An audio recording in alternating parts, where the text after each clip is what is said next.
서울의 밤하늘을 수놓은 별들조차 진성그룹의 창립기념 파티가 열리는 그랜드 호텔의 휘황찬란한 불빛 아래에서는 그 빛을 잃었. 대한민국 경제계의 거물들이 모두 모인 이 연회장에서 서유진은 마치 잘 만들어진 마네킹처럼 홀로 서 있었. 그녀의 드레스는 최고급 실크로 만들어졌고 목에는 수억 원을 호가하는 다이아몬드 목걸이가 걸려 있었지만 그 무엇도 그녀의 공허한 눈빛을 가리지는 못했다. 사람들은 그녀를 진성그룹의 안주인이라 불렀지만 그 호칭은 그녀에게 아무런 의미도 무게도 없었. 결혼 생활 5년 동안 그녀는 그저 강태민 회장의 아름다운 아내, 집안의 품격을 높여주는 장식품에 불과했다.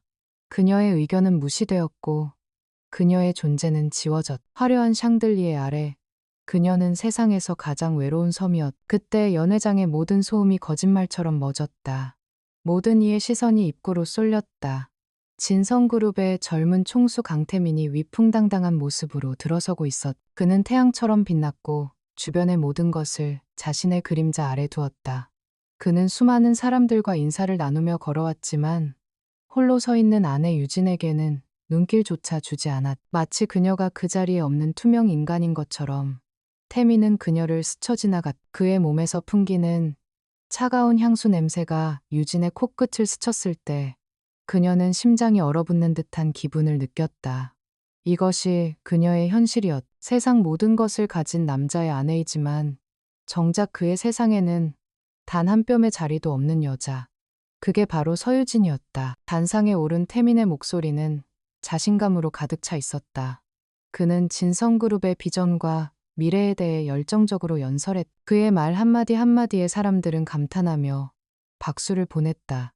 그는 할아버지와 아버지를 언급하며 감사를 표했고 충성스러운 임직원들의 노고를 치하했. 하지만 그 어디에도 아내인 유진의 이름은 없었. 연설이 끝나고 기자들과의 질의응답 시간이 이어졌다.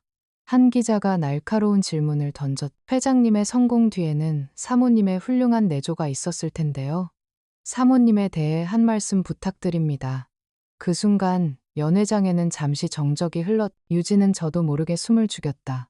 아주 작은 부질없는 기대였을까. 태미는 잠시 뜸을 들이다가 입가에 냉소적인 미소를 머금었다. 그는 마이크를 고쳐 잡고는 나지막이 하지만 모두가 들을 수 있는 목소리로 말했. 제 아내의 가장 큰 역할은 있어야 할 자리에 조용히 있어주는 겁니다. 그것만으로도 충분히 제 몫을 다하고 있죠. 몇몇 사람들이 어색한 웃음을 터뜨렸. 그 말은 비수처럼 날아와 유진의 심장에 정확히 밝혔다. 있어야 할 자리에 조용히 있어주는 것. 그것이 자신의 5년간의 결혼 생활을 정의하는 한 문장이었. 그녀를 향한 모욕감과 수치심이 온몸을 휘감았다. 그녀는 더 이상 그 자리에 서 있을 수 없었다. 유진은 조용히 몸을 돌려 연회장을 빠져나왔. 아무도 그녀의 퇴장을 신경 쓰지 않았. 차가운 밤 공기가 그녀의 뺨을 스쳤다. 눈물이 터져나올 것 같았지만 유진은 이를 악물고 참았다. 여기서 무너질 수는 없었. 수년간 그녀를 짓눌러왔던 감정의 댐에 마침내 균열이 생기기 시작했다. 더 이상은 이렇게 살 수 없었다. 아니, 살지 않을 것이다. 그녀의 눈빛이 차갑고 단단하게 변해가고 있었. 집으로 돌아오는 차 안에서 유진은 한마디도 하지 않았다. 창밖으로 스쳐 지나가는 서울의 야경은 마치 다른 세상의 풍경처럼 느껴졌. 거대하고 차가운 저택에 도착했을 때 그녀를 맞이한 것은 적막뿐이었다. 이곳은 집이 아니라 감옥이었. 그녀는 불 꺼진 거실 소파에 앉아 태민이 돌아오기를 기다렸. 얼마나 시간이 흘렀을까. 현관문이 열리고 태민이 들어섰. 그는 파티의 열기가 아직 가시지 않은 듯 살짝 상기된 얼굴이었지만 소파에 앉아있는 유진을 발견하자 순식간에 표정이 차갑게 굳었. 그는 넥타이를 거칠게 풀어헤치며 그녀에게 다가왔다.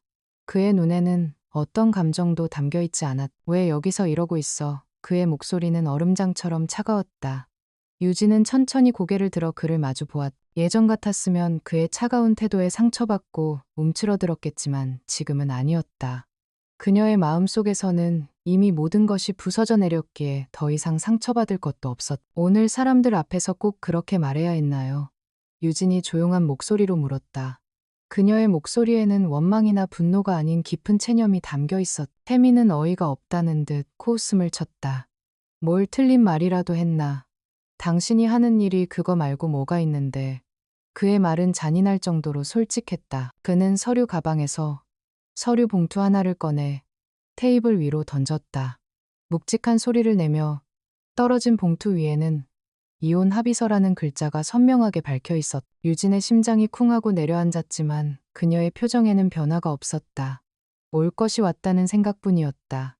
이것이 그의 마지막 통보였다. 이제 당신은 나한테 아무런 가치가 없어. 내 옆에는 나에게 도움이 되는 여자가 필요하지. 당신처럼 그저 숨만 쉬는 인형이 필요한 게 아니야. 태미는 냉혹하게 말을 이었다. 위자료는 충분히 챙겨주지. 그걸로 당신 수준에 맞는 조용한 삶을 살아. 더 이상 내 이름에 먹칠하지 말고. 유진은 말없이 이혼 합의서를 집어들었다. 그녀는 한 장 한 장 꼼꼼하게 서류를 읽어내려갔다. 그녀의 침착한 태도에 태미는 오히려 초조함을 느꼈다. 그는 유진이 울고불고 매달릴 것이라 예상했다. 그의 권력과 재력 앞에서 무릎 꿇고 애원할 것이라 생각했다. 하지만 그녀는 너무나도 평온했다. 서류를 다 읽은 유진은 고개를 들었다. 그녀의 눈빛은 더 이상 슬픔이나 미련에 젖어있지 않았다. 그 대신 차갑고 맑은 이성이 그 자리를 채우고 있었다. 알겠어요. 당신이 원하는 대로 하죠. 그녀의 대답은 너무나도 간단했다. 태미는 순간 당황해서 할 말을 잃었다. 유진은 테이블 위에 놓여있던 펜을 집어들었다. 망설임 없는 손길로 그녀는 자신의 이름을 적어내려갔다. 서유진. 세 글자를 쓰는 동안 그녀의 손은 조금도 떨리지 않았다. 서명이 끝나자 그녀는 펜을 내려놓고 자리에서 일어났다. 모든 것이 끝났. 5년간의 지옥 같았던 결혼 생활이 마침내 막을 내리는 순간이었다. 그녀는 태민을 한번 쳐다보았다. 그의 얼굴에는 당혹감과 이해할 수 없다는 표정이 뒤섞여 있었다. 유진은 희미하게 미소를 지었. 그것은 승리의 미소도 복수의 다짐도 아니었다. 그저 모든 것을 내려놓은 자의 허탈한 미소였다. 당신은 오늘 아주 큰 실수를 한 거예요, 강태민 씨. 그 말을 남기고 유진은 방으로 향했다. 그녀의 발걸음은 놀랍도록 가벼웠다. 홀로 남겨진 태민은 테이블 위에 놓인 이혼 합의서를 멍하니 바라보았다. 그는 유진의 마지막 말이 무슨 뜻인지 이해할 수 없었다. 그는 자신이 모든 것을 통제하고 있다고 믿었지만 무언가 잘못되었다는 불길한 예감이 그의 마음을 스쳐 지나갔다. 다음 날 아침 유진은 작은 캐리어 하나만 들고 그 집을 나섰다. 그녀가 가져가는 것은 아무것도 없었다. 화려했던 드레스도 값비싼 보석도 모두 남겨두었다. 그녀는 지난 5년의 시간을 그 차가운 저택에 모두 묻어두고 오직 자기 자신만을 가지고 세상 밖으로 걸어나왔다. 이제 그녀는 더 이상 강태민의 아내가 아니었다. 그녀는 온전한 서유진이었다. 강태민의 저택을 나온 서유진이 향한 곳은 강남의 화려한 오피스텔이 아니었다. 그녀는 보증금과 몇 달치 월세를 내고 나니 수중에 거의 돈이 남지 않는 서울 외곽의 낡은 상가 건물 3층에 작은 사무실을 얻었다. 페인트 칠이 벗겨지고 삐걱거리는 낡은 공간이었지만 유진에게는 세상 그 어떤 곳보다 소중한 자신만의 왕국이었다. 그녀는 며칠 밤낮으로 잠을 줄여가며 직접 사무실을 꾸몄다. 낡은 벽에는 흰색 페인트를 칠하고 중고시장에서 발품을 팔아 감각적인 가구들을 들여놓았다. 햇살이 잘 드는 창가에는 작은 화분을 두었다. 텅 비어있던 공간은 그녀의 손길을 거치면서 따뜻하고 생기 있는 공간으로 다시 태어났다. 그녀는 회사 이름을 아우라 AURA라고 지었다. 모든 존재가 가진 고유의 기운과 빛을 찾아내겠다는 의미였다. 지난 5년간 그림자처럼 살아야 했던 자기 자신을 위한 다짐이기도 했다. 그녀는 강태민이 던져준 위자료의 대부분을 법인 설립과 사무실 임대에 썼다. 남은 돈으로는 최고 사양의 컴퓨터와 디자인 프로그램을 구입했다. 이제 모든 준비는 끝났다. 아우라의 첫 번째 프로젝트는 아주 우연한 기회에 찾아왔다. 유진은 사업자 등록을 위해 구청을 방문했다가 로비에 전시된 지역 소상공인 제품들을 보게 되었다. 그중 빛바랜 포장지에 담긴 수제 비누가 그녀의 눈길을 사로잡았다. 품질은 좋아 보였지만 디자인과 마케팅의 부재로 사람들의 주목을 받지 못하고 있었다. 유진은 즉시 비누를 만든 작은 공방의 사장을 찾아갔다. 수십 년간 한결같이 비누만을 만들어온 노부부였다. 그들은 대기업의 물량 공세와 트렌디한 제품들에 밀려 폐업까지 고민하고 있었다. 유진은 그들에게 파격적인 제안을 했. 초기 비용 없이 오직 성공 보수만을 받고 리브랜딩을 맡겠다고 한 것이다. 노부부는 반신반의했지만 유진의 진심 어린 눈빛과 열정을 믿어보기로 했다. 그때부터 유진의 밤낮 없는 분석과 기획이 시작되었. 그녀는 비누의 성분부터 제조 과정, 노부부의 철학까지 모든 것을 파고들었. 그녀는 단순한 디자인 변경이 아닌 브랜드의 본질을 꿰뚫는 새로운 이야기를 만들어내고 있었. 같은 시각 진성그룹의 회장실에서 강태민은 비서에게서 간단한 보고를 받고 있었. 전 사모님께서 아우라라는 이름의 소규모 디자인 회사를 설립한 것으로 확인되었습니다. 현재 특별한 움직임은 없습니다. 태민은 서류에서 눈을 떼지도 않은 채 피식 웃었다. 그의 머릿속에 낡은 사무실에서 무언가를 끄적이는 유진의 모습이 그려졌. 고작 이혼 위자료로 장난감 가게라도 차린 건가. 시간 낭비하지 말고 그런 사소한 건 보고하지 마. 그는 유진의 도전을 철저히 무시했. 그에게 서유진은 여전히 아무런 능력도 가치도 없는 여자일 뿐이었다.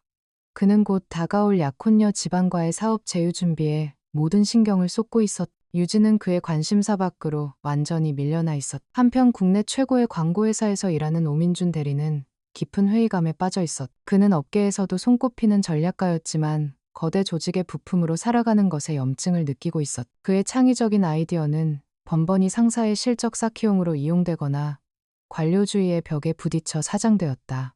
그는 새로운 돌파구를 간절히 원했다. 그러던 어느 날 그는 우연히 인터넷에서 화제가 되고 있는 작은 브랜드를 발견했다. 숨결이라는 이름의 수제. 비누였. 낡고 촌스럽던 제품이 불과 한 달 만에 감각적인 디자인과 스토리텔링으로 무장해 온라인 커뮤니티에서 폭발적인 반응을 얻고 있었. 그는 본능적으로 이 프로젝트 뒤에 엄청난 실력자가 있다는 것을 직감했. 민주는 숨결의 리브랜딩을 진행한 회사를 찾아 나섰다. 수소문 끝에 그가 찾아낸 이름은 아우라였다. 하지만 인터넷 어디에도 그 회사에 대한 정보는 거의 없었. 그는 집요하게 파고든 끝에 낡은 상가 건물에 위치한 아우라의 주소를 알아냈다. 그리고 그 회사의 대표가 서유진이라는 사실도 알게 되었. 진성그룹의 전환 주인 민주는 의아했다. 재벌가의 이혼녀가 심심풀이로 회사를 차렸다고 하기에는 숨결 프로젝트가 보여준 결과물은 너무나도 프로페셔널하고 날카로웠. 호기심을 이기지 못한 그는 직접 아우라를 찾아가기로 결심했다. 그는 자신의 직감과 판단력을 믿었. 민준이 낡은 계단을 올라 3층 사무실의 문을 열었을 때 그는 창가에 앉아 컴퓨터 화면에 몰두하고 있는 유진을 발견했. 화려한 드레스 대신 심플한 셔츠와 청바지 차림이었지만 그녀에게서는 이전에는 볼 수 없었던 강렬한 아우라가 뿜어져 나오고 있었다. 그녀는 일에 완전히 몰입해 있었. 실례합니다. 아우라 대표님 맞으신가요? 민준의 목소리에 유진은 놀라 고개를 들었다. 낯선 남자의 방문에 그녀의 눈빛에는 경계심이 어렸. 무슨 일로 오셨죠? 그녀의 목소리는 차분했지만 단단했다. 민준은 자신의 명함을 내밀며 자기소개를 했. 저는 제1기획의 오민준이라고 합니다. 숨결 프로젝트를 보고 깊은 감명을 받았습니다. 그의 말에 유진의 경계심이 조금 누그러졌. 그래서 저희 같은 작은 회사에 대기업분께서 무슨 용무라도. 유진의 말이 채 끝나기도 전에 민주는 단도직입적으로 본론을 꺼냈다. 저 여기서 일하고 싶습니다. 그의 폭탄 선언에 유진은 잠시 말을 잃었. 대한민국 최고의 회사에 다니는 인재가 이제 막 걸음마를 뗀 자신의 회사에 오고 싶다는 말을 그녀는 이해할 수 없었다. 농담이시라면 재미없군요. 그녀는 차갑게 응수하며 그의 의도를 떠보았. 하지만 민준의 눈빛은 진지했다. 대표님께서는 죽어가는 브랜드를 살려내신 게 아닙니다. 그 안에 잠들어 있던 영혼을 깨우신 겁니다. 저는 그 비전을 봤습니다. 저의 전략과 대표님의 통찰력이 만난다면 우리는 이 업계의 판도를 바꿀 수 있습니다. 그의 목소리에는 확신과 열정이 넘쳤. 유진은 오랫동안 그를 바라보았다. 그녀는 사람을 쉽게 믿지 않았다. 특히 강태민과 함께한 시간은 그녀에게 깊은 불신을 남겼다. 하지만 눈앞의 이 남자는 달랐. 그의 눈빛에서는 어떤 계산이나 속임수도 찾아볼 수 없었다. 오직 실력에 대한 자신감과 미래에 대한 뜨거운 열망만이 가득했. 잠시 동안의 침묵 끝에 유진이 입을 열었다. 우리 회사는 대기업처럼 많은 연봉을 줄 수 없습니다. 어쩌면 당분간은 월급이 밀릴 수도 있고요. 그녀는 현실을 냉정하게 주지시켰다. 그러자 민주는 환하게 웃으며 대답했다. 저는 돈을 보고 온 게 아닙니다. 가능성을 보고 온 겁니다. 그 순간 유진은 결심했다. 혼자서는 멀리 갈 수 없다는 것을 그녀는 잘 알고 있었다. 그녀에게는 자신을 믿고 함께 싸워줄 동료가 필요했다. 유진은 자리에서 일어나 민준에게 손을 내밀었다. 환영합니다, 오민준 씨. 아우라에 오신 것을. 두 사람의 손이 굳게 맞잡혔. 조용한 호수에 던져진 첫 번째 조약돌이 거대한 파문을 일으키기 시작했. 오민준의 합류로 아우라는 작은 날개를 얻었다. 서유진의 날카로운 통찰력과 창의적인 감각은 오민준의 치밀하고 전략적인 기획력과 만나 완벽한 시너지를 만들어냈. 낡고 작은 사무실은 두 사람의 열정으로 그 어떤 대기업의 회의실보다 뜨겁게 달아올랐. 숨결 프로젝트의 성공은 그들에게 작은 명성을 안겨주었고 몇몇 소규모 업체들의 문의가 이어졌다. 하지만 유진과 민주는 더 큰 목표를 그리고 있었다. 그들은 아우라의 이름을 업계에 확실히 각인시킬 만한 결정적인 한 방이 필요했다. 기회는 생각보다 빨리 찾아왔. 중견 코스메틱 기업인 라벨르가 새로운 프리미엄 라인 론칭을 위한 경쟁 프레젠테이션을 공고한 것이다.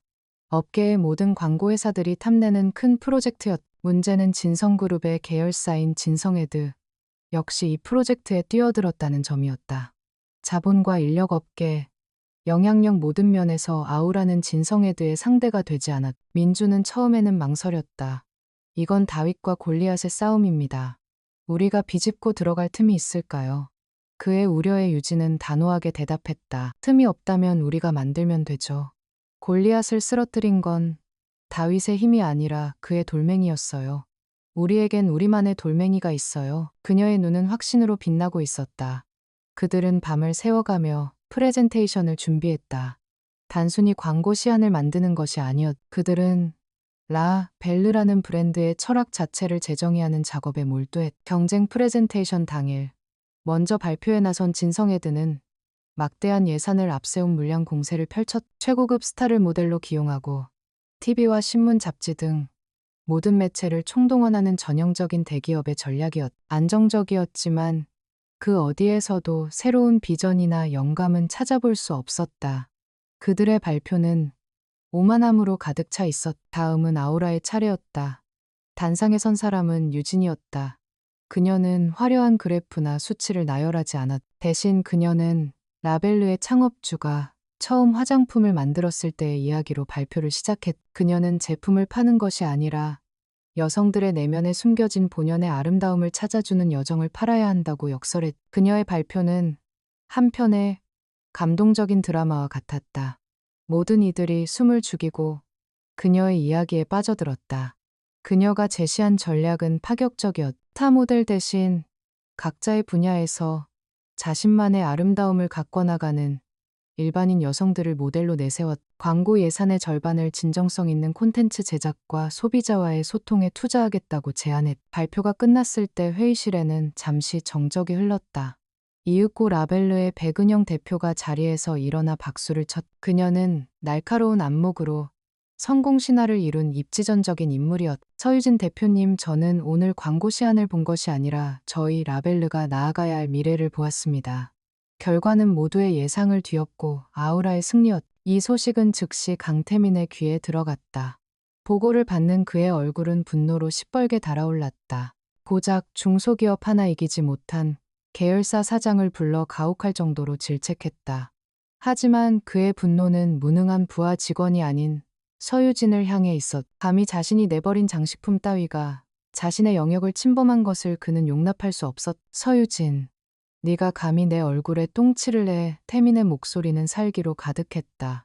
그는 더 이상 유진을 방관하지 않기로 결심했. 그는 자신의 권력을 이용해 아우라를 철저히 짓밟아버리기로 마음먹었다.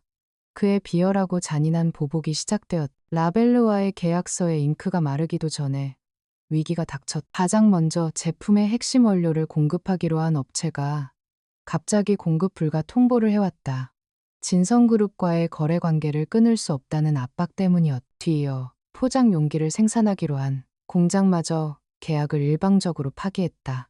태민해 보이지 않는 손이 아우라의 숨통을 조여오고 있었. 설상가상으로 업계에는 아우라에 대한 악의적인 소문이 퍼지기 시작했다. 신생업체가 감당하지도 못할 프로젝트를 따냈으며 곧 파산할 것이라는 내용이었. 민주는 사색이 되어 사무실을 뛰어다녔지만 유진은 이상할 정도로 침착했다.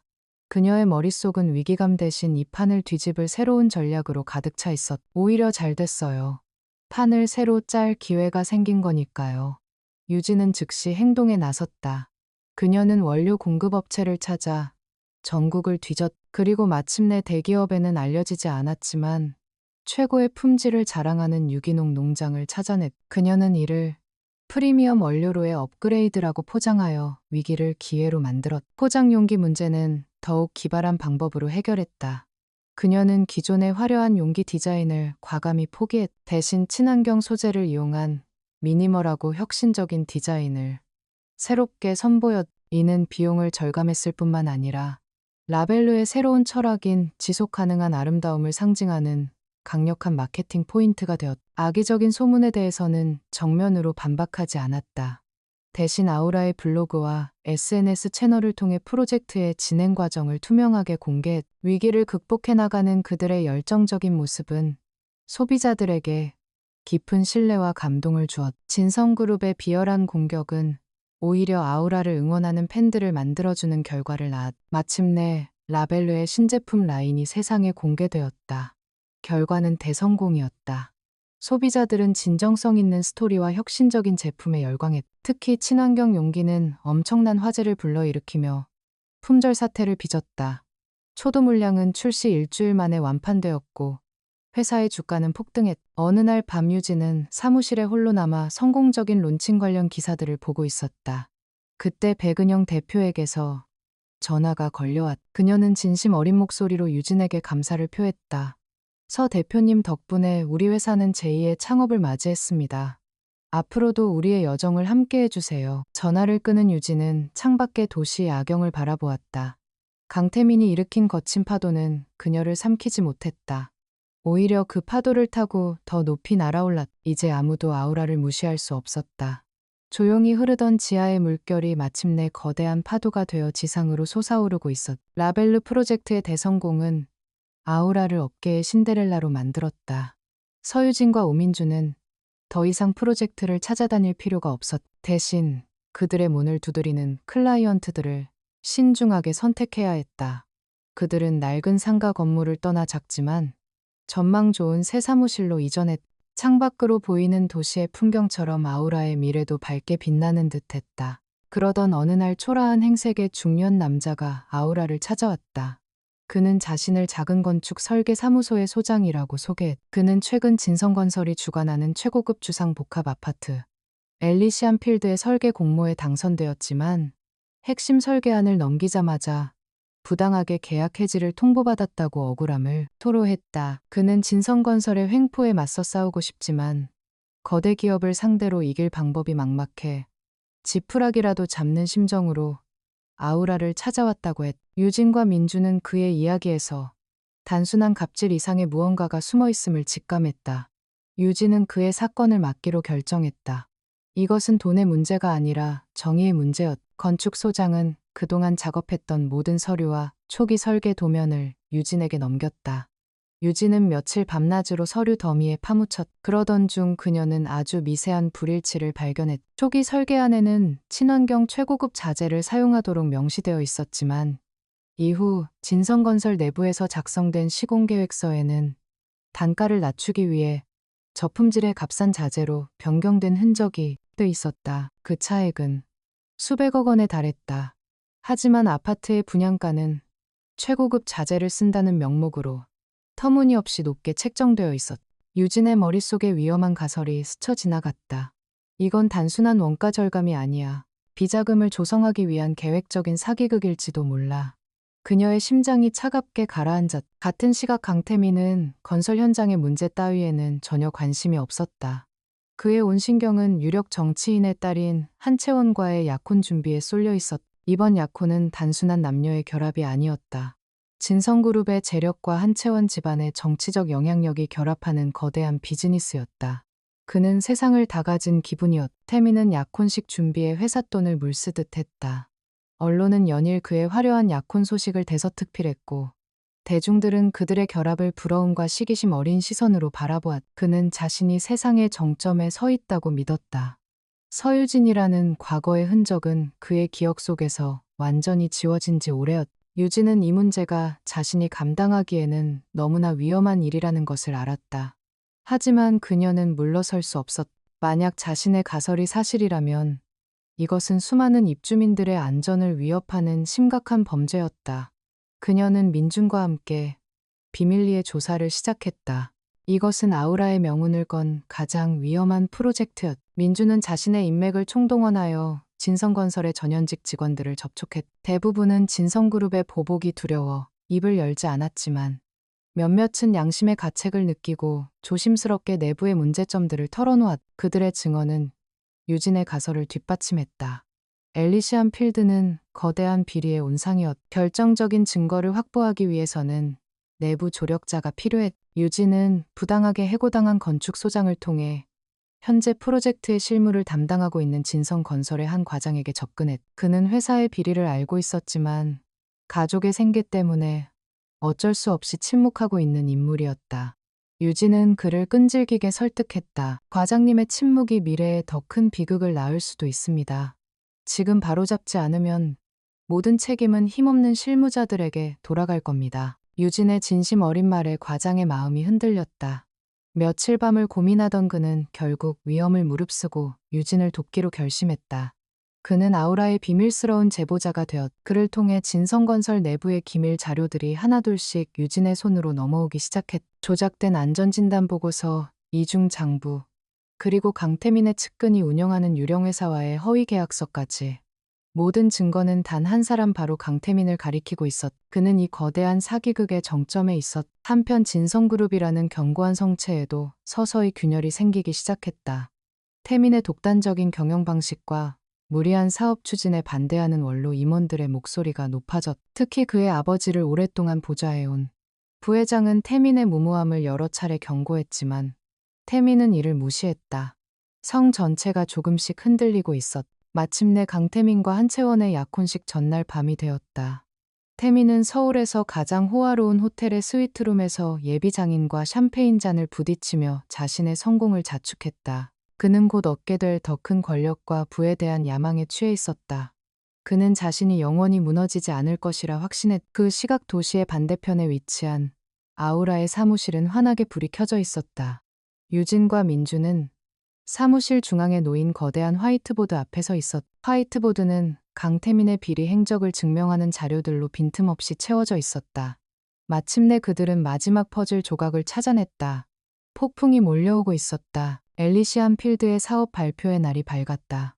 행사가 열리는 호텔 연회장은 대한민국을 움직이는 각계각층의 인사들과 수백 명의 취재진으로 발 디딜 틈이 없었. 단상 중앙에 선 강태민은 그 어느 때보다 자신만만하고 오만해 보였다. 그는 화려한 영상과 자료를 배경으로 엘리시안 필드가 가져올 장밋빛 미래에 대해 열변을 토했. 그의 프레젠테이션은 완벽에 가까웠다. 최고급 최첨단, 그리고 절대적인 안전. 그가 내세운 가치들은 투자자들의 마음을 사로잡기에 충분했. 그의 연설이 절정에 달했을 때 연회장 안의 모든 사람들은 그가 창조해낸 환상에 완전히 매료되었. 강태민은 자신이 이 세상의 왕이라도 된 듯한 기분을 만끽하고 있었. 그 시각 아우라의 사무실에서는 팽팽한 긴장감이 흘렀다. 유진과 민준, 그리고 건축소장은 대형 스크린을 통해 사업 발표의 생중계를 지켜보고 있었. 그들의 앞에는 모든 준비를 마친 노트북이 놓여 있었다. 거기에는 지난 몇 주간 그들의 피와 땀이 담긴 진성그룹의 비리를 폭로할 모든 증거자료가 담겨 있었. 모든 언론사 금융감독원, 그리고 검찰청까지 발송 리스트 확인했습니다. 대표님 신호만 기다리고 있습니다. 민준이 비장한 목소리로 말했다. 유진은 말없이 화면 속 강태민의 얼굴을 응시했다. 그의 거짓된 미소와 위선적인 몸짓을 보자 지난 5년간 겪었던 서름과 고통이 다시금 심장을 핥히는 듯했. 강태민의 연설이 끝나고 질의응답 시간이 시작되었다. 기자들의 형식적인 질문과 태민의 의기양양한 답변이 몇 차례 오고 갔다. 유진은 바로 그 순간을 기다렸. 모든 것이 가장 완벽하고 가장 높이 솟아올랐을 때, 바로 그때가 모든 것을 무너뜨릴 최적의 타이밍이었다. 그녀는 나지막이 하지만 단호하게 말했다. 지금이에요. 민준의 손가락이 엔터키를 힘껏 눌렀다. 그 순간 대한민국 전체를 뒤흔들 폭풍의 씨앗이 뿌려졌. 그들이 준비한 디지털 폭로 자료는 수백 개의 이메일 주소로 동시에 발송되었. 불과 몇 초 지나지 않아 사업 발표회 현장에 앉아있던 기자들의 스마트폰이 일제히 울리기 시작했. 처음에는 작은 웅성거림에 불과했다. 하지만 이내 그 웅성거림은 걷잡을 수 없는 파도처럼 연회장 전체로 퍼져나갔. 기자들은 충격과 흥분으로 가득 찬 눈으로 서로를 쳐다보며 속삭였다. 단상 위의 강태민은 갑작스러운 분위기 변화를 감지하고 미간을 찌푸렸. 그는 무언가 잘못되고 있음을 본능적으로 느꼈. 그때 한 탐사보도 전문 기자가 벌떡 자리에서 일어났다.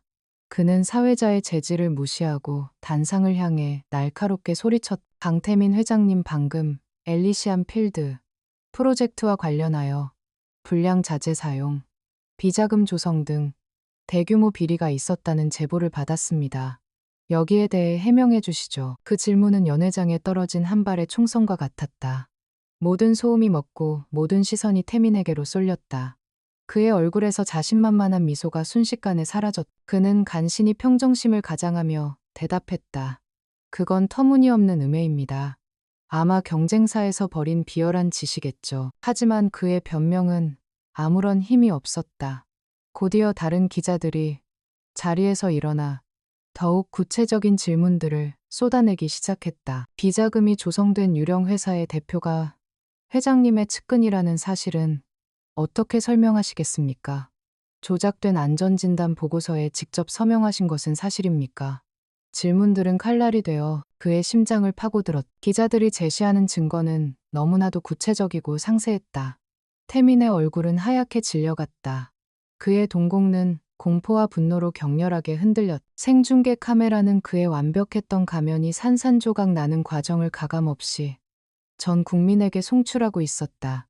그는 경호원들에게 둘러싸여 도망치듯 단상에서 내려왔. 사업 발표회는 순식간에 아수라장으로 변했다.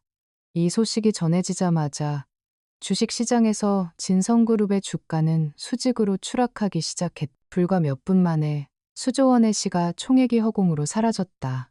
투자자들은 공황 상태에 빠졌고 매도 주문이 폭주했. 견고해 보였던 진성의 성이 모래성처럼 무너져 내리고 있었. 대기실로 피신한 태민은 이성을 잃고 괴성을 질렀다. 그는 닥치는 대로 물건을 집어던지며 분노를 표출했. 어떤 놈이야? 감히 내 뒤통수를 친 놈이 누구야? 그는 법무팀과 홍보팀에게 소리를 지르며 기사를 막으라고 지시했지만 이미 엎질러진 물이었. 모든 언론이 그의 비리 소식을 헤드라인으로 타전하고 있었. 그의 비서가 다급하게 뛰어들어와 보고했다. 회장님, 이 모든 자료를 유포한 곳을 알아냈습니다. 아우라라는 신생 디자인 회사입니다. 그 이름을 듣는 순간 태민의 움직임이 멈췄다. 아우라. 서유진. 그의 머릿속에서 모든 조각이 맞춰졌다. 배신감과 모욕감이 그의 온몸을 지배했. 그가 벌레처럼 하찮게 여겼던, 아무런 가치도 없다고 내버렸던 그 여자. 그 여자에게 모든 것을 잃게 된 것이다. 그의 충격은 이내 살인적인 분노로 변했다. 서유진. 그는 짐승처럼 울부짖으며 그녀의 이름을 되뇌었. 같은 시각 아우라의 사무실은 고요했다. 화면 속에서 벌어지는 아수라장을 배경으로 건축소장은 조용히 눈물을 훔치고 있었. 민주는 쉴 새 없이 걸려오는 언론사의 전화를 침착하게 응대하고 있었다. 유진은 창가에 서서 혼란에 빠진 도시를 말없이 내려다보고 있었. 그녀의 얼굴에는 승리감이나 기쁨 대신 비장한 결의만이 서려 있었다. 폭풍의 눈은 바로 이곳이었. 강태민의 몰락은 한편의 잘 짜인 비극처럼 신속하고 거침없이 진행되었다. 사업 발표회에 아수라장이 있은 다음 날 대한민국은 온통 진성게이트 이야기로 들끓었. 모든 신문의 일면과 방송사의 메인 뉴스는 진성그룹의 비리 의혹으로 도배되었다. 진성그룹 본사는 수백 명의 기자들에게 포위되어 거대한 섬처럼 고립되었. 검찰의 움직임은 예상보다 훨씬 빨랐다. 대검찰청은 특별수사팀을 꾸려 진성그룹에 대한 전방위적인 압수수색에 착수했. 검사들과 수사관들이 본사 로비로 들이닥치는 장면은 TV를 통해 전국에 생중계되었. 그들이 압수물 상자를 들고 나오는 모습은 한때 대한민국 경제의 상징이었던 진성그룹의 권위가 땅에 떨어졌음을 보여주는 상징적인 장면이었. 성벽이 무너지자 그 안에 있던 이들은 뿔뿔이 흩어지기 시작했다. 가장 먼저 등을 돌린 것은 강태민의 약혼녀였던 한채원과 그녀의 가족이었. 유력 정치인이었던 그녀의 아버지는 기자회견을 열어 이번 사태에 깊은 유감을 표하며 두 사람의 약혼은 없던 일로 하겠다고 공식적으로 발표했다. 그는 자신의 정치적 생명을 위해 태민을 가차없이 버렸. 은행들은 기다렸다는 듯이 대출금 회수에 나섰다. 진성그룹의 신용등급이 하루아침에 추락하자 그들은 기업의 미래 가치보다는 당장의 손실을 막는 데 급급했. 해외 파트너사들로부터는 합작 사업을 중단하겠다는 통보가 빗발쳤다.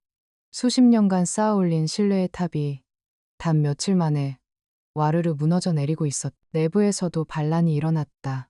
진성그룹의 이사회가 긴급 소집되었. 그동안 강태민의 독단적인 경영에 불만을 품고 있던 원로 임원들과 사회이사들은 이번 사태의 모든 책임을 그에게 물었. 그들은 무너져가는 회사를 살리기 위한 유일한 방법은 강태민의 퇴진뿐이라고 목소리를 높였. 태민은 필사적으로 저항했다. 그는 소리를 지르며 자신의 결백을 주장했지만 이미 그의 편은 아무도 없었다. 심지어 그의 아버지인 강 회장마저 병상에 누워 아무런 힘이 되어주지 못했. 결국 그는 이사회의 압박에 못 이겨 자신이 그토록 자랑스러워했던 회장직에서 불명예스럽게 물러나야 했다. 모든 것을 잃는 것은 한순간이었. 진성그룹이 혼돈의 소용돌이에 휘말려 있는 동안 아우라는 조용하지만 신속하게 움직이고 있었다. 서유진은 복수심에 취해 축배를 들지 않았. 대신 그녀는 이 기회를 아우라가 한 단계 더 도약하는 발판으로 삼기 위해 철저하게 계획을 세웠다. 세상은 이제 그녀의 이름과 능력을 주목하고 있었. 진성그룹의 몰락으로 시장에는 수많은 기회들이 생겨났다. 진성과 계약했던 여러 기업들이 새로운 파트너를 찾아 나섰고 아우라는 가장 유력한 대안으로 떠올랐. 유진은 무분별하게 사업을 확장하는 대신 아우라의 철학과 비전에 맞는 프로젝트들만 신중하게 선택했다. 그녀의 선택은 아우라의 브랜드를 더욱 견고하게 만들었. 더 큰 수확은 인재였다. 진성이라는 거대한 배가 침몰하자 그 안에 있던 유능한 인재들이 쏟아져 나오기 시작했. 그들은 강태민의 권위적인 리더십 아래에서 자신의 능력을 제대로 펼치지 못했던 이들이었. 오민주는 이 기회를 놓치지 않고 그들 중에서도 가장 핵심적인 인물들을 접촉하여 아우라로 영입했. 아우라의 사무실은 이전과는 비교할 수 없을 정도로 활기가 넘쳤다.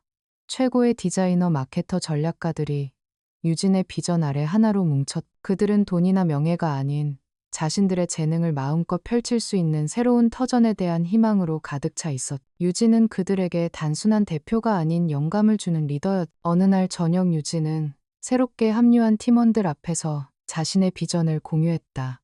아우라는 단순히 이익을 추구하는 회사가 되지 않을 겁니다. 우리는 진정성을 바탕으로 세상에 긍정적인 영향력을 미치는 기업이 될 것입니다. 투명함, 창의성, 그리고 존중. 이것이 우리가 나아갈 길입니다. 그녀의 조용하지만 힘있는 말에 모두가 고개를 끄덕였. 이 무렵 서울시에서는 도시 미관 개선을 위한 대규모 공공디자인 프로젝트의 입찰을 공고했. 이 프로젝트는 본래 진성그룹이 수주할 것이 가장 유력했지만 진성게이트로 인해 모든 것이 불투명해졌. 수많은 대기업들이 참여한 이 경쟁에서 모두의 예상을 깨고 최종 사업자로 선정된 것은 바로 아우라였. 이것은 단순한 사업 수주 이상의 의미를 가졌다. 시장은 공식적으로 진성그룹의 시대가 끝나고 아우라의 시대가 시작되었음을 인정한 셔였. 유진은 자신의 사무실에서 거대한 서울의 지도가 펼쳐진 프로젝트 설계도를 내려다보았다. 그녀는 누군가가 망쳐놓은 것을 단순히 대체하는 것이 아니었. 그녀는 그 폐허 위에 완전히 새롭고 더 나은 세상을 건설하고 있었. 진성그룹이라는 거대한 제국은 마침내 역사의 뒤안길로 사라지고 있었다. 검찰 수사 결과 강태민의 비리는 예상보다 훨씬 더 깊고 광범위했다. 회생은 불가능했. 채권단은 진성그룹의 자산을 매각하여 빚을 청산하는 절차에 들어갔. 한때 대한민국의 산업을 이끌었던 그룹의 본사 건물에서 진성이라는 간판이 철거되는 장면은 시대의 끝을 알리는 쓸쓸한 장송곡과도 같았. 강태민 개인의 삶도 완전히 파멸했다. 그는 출국 금지 조치를 당한 채 검찰 조사를 받으며 재판을 기다리는 신세가 되었다. 모든 개인 자산은 동결되었고 그를 따르던 이들은 모두 등을 돌렸다. 한때 그가 군림했던 사교계에서 그의 이름은 이제 금기어가 되었다. 그는 싸늘한 임대 아파트에서 홀로 숨죽이며 자신의 몰락을 지켜보는 유령 같은 존재가 되었다. 절망의 나락에서 그는 매일 밤술에 취해 분노와 후회를 곱씹었다. 그는 모든 것을 잃었다. 부명의 권력 그리고 사람들까지도. 이따금 그는 서유진을 떠올렸다. 그가 가장 하찮게 여겼던 그래서 가장 잔인하게 내쳤던 아내. 그녀는 이제 그가 감히 쳐다볼 수도 없는 높은 곳에서 빛나고 있었다. 아이러니하게도 그가 기댈 곳은 이제 그녀밖에 남아있지 않았다. 수일간의 고민 끝에 태미는 마지막 자존심마저 내던지기로 결심했다.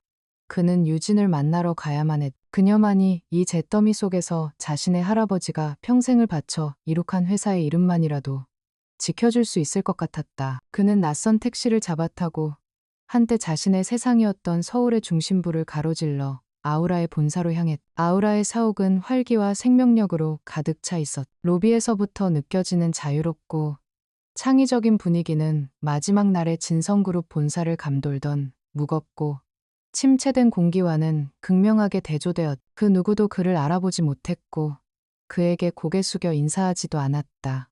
그는 그저 평범한 방문객 중 한 명일 뿐이었다. 접수 데스크에서 신분을 밝히자 직원은 잠시 놀란 표정을 지었지만 이내 프로다운 태도로 그를 응접실로 안내했다. 투명한 유리병 너머로 보이는 사무실 풍경은 그의 심장을 더욱 비참하게 만들었다. 젊고 유능한 직원들이 열정적으로 토론하며 일하는 모습. 그 중심에서 조용히 상황을 조율하는 오민준.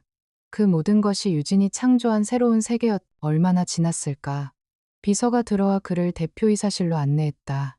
무거운 발걸음을 옮겨 문을 열었을 때 그는 창밖의 도시를 배경으로 서 있는 유진과 마주했다. 그녀는 그를 보고도 조금도 놀라지 않았다. 마치 그가 올 것을 이미 알고 있었다는 듯. 차분하고 깊은 눈빛으로 그를 바라볼 뿐이었다. 권력의 저울은 이제 완전히 그녀에게로 기울어 있었다. 무슨 일로 찾아왔죠? 유진의 목소리는 잔잔했지만 그 안에는 거스를 수 없는 위험이 담겨 있었다. 태미는 차마 그녀의 눈을 마주 보지 못하고 고개를 숙였다. 그는 입술을 몇 번이나 달싹이다가 간신히 목소리를 뱉어냈다. 유진 씨, 아니 서 대표, 부탁이 있어서 왔습니다. 그의 목소리는 그 자신도 믿을 수 없을 만큼 나약하게 떨리고 있었다. 그는 비참하게 애원하기 시작했다. 진성그룹의 남은 자산 중 일부라도 아우라에서 인수해달라고 할아버지 때부터 이어져 온 회사의 명맥만이라도 유지하게 해달라고 빌었다. 그는 자신들의 비참했던 과거와 그녀가 한때 진성의 안주인이었다는 사실까지 들먹이며 그녀의 동정심에 호소했다. 유진은 그의 비굴한 애원을 말없이 끝까지 들었다. 그녀의 얼굴에는 어떤 감정도 떠오르지 않았다. 경멸도 동정도 심지어 승리감조차 없었. 그저 텅 빈 것 같은 고요함만이 그녀를 감싸고 있었다. 태민의 말이 끝나자 사무실에는 무거운 침묵이 흘렀. 그 침묵은 태민에게 사형 선고를 기다리는 시간처럼 느껴졌. 마침내 유진이 입을 열었다. 그녀의 목소리는 얼음처럼 차갑고 날카로웠다. 당신은 예전에 나에게 가르쳐줬죠. 이 세상의 모든 것에는 가치가 있고 그 가치는 쓸모에 의해 결정된다고. 그녀는 천천히 자리에서 일어나 그에게 다가왔. 당신이 이끈 진성그룹은 부패했고 신뢰를 잃었어요. 그래서 이제 아무런 쓸모가 없어졌죠. 그녀는 태민의 눈앞에 멈춰섰다. 당신은 나를 파트너가 아닌 가치 없는 장식품으로 취급했어요. 나는 당신에게서 아주 중요한 교훈을 배웠어요. 강태민 씨, 비즈니스의 세계에서 감상주의는 사치일 뿐이라는 걸. 그리고 지금의 진성은 아주 나쁜 비즈니스죠. 그녀의 말 한마디 한마디가 비수가 되어 그의 심장에 밝혔. 당신의 부탁은 들어줄 수 없어요. 그녀의 마지막 선고가 내려졌다. 아우라는 썩어빠진 과거를 구제하는 회사가 아닙니다. 우리는 새로운 미래를 만드는 회사예요. 그녀는 차갑게 돌아섰다. 이 모든 건 당신의 선택이 낳은 결과예요. 당신이 직접 만든 폐허이니 이제 그 안에서 살아가세요. 그 순간 강태민의 세상이 완전히 무너져 내렸다. 마지막 희망의 불씨마저 꺼져버렸다.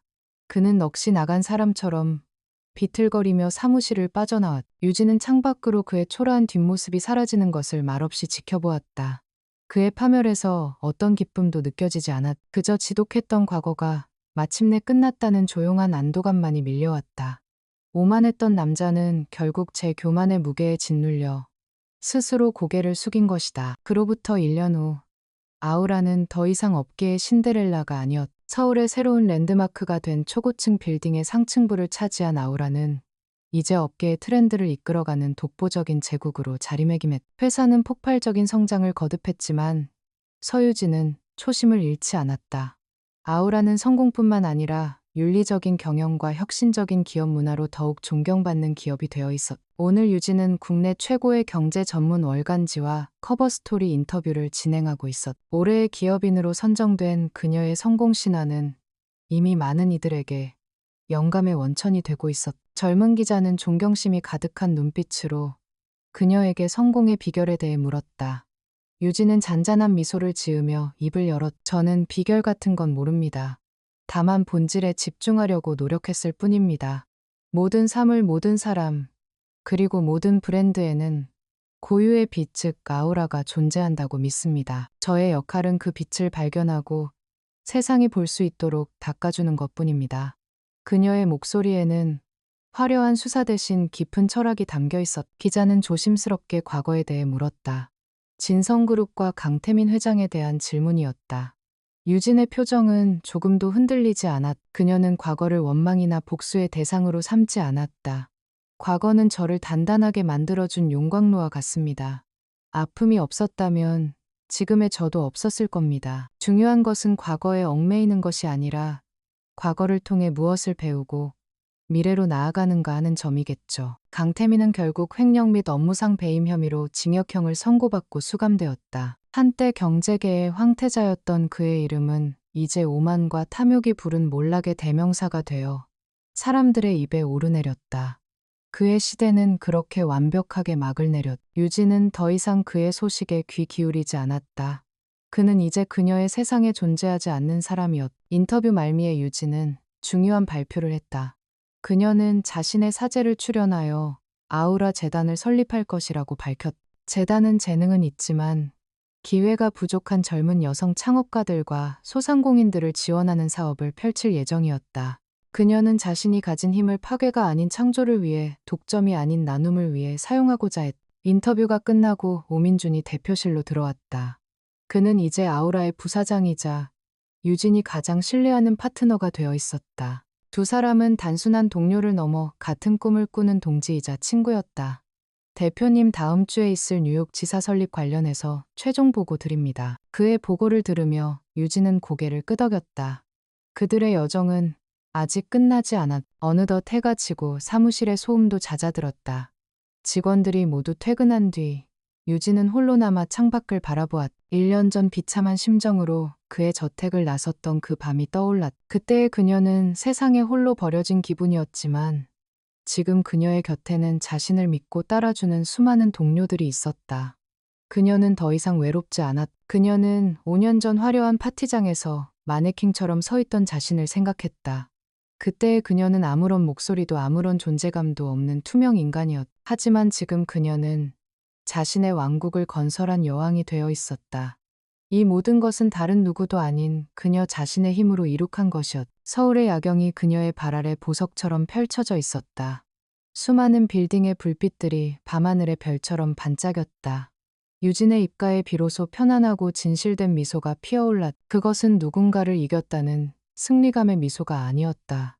온전한 자기 자신을 되찾고 스스로의 가치를 증명해낸 사람만이 지을 수 있는 만족과 행복의 미소였. 마침내 그녀는 자기 자신의 아우라를 되찾은 것이다. 새로운 왕국의 새벽이 밝아오고 있었.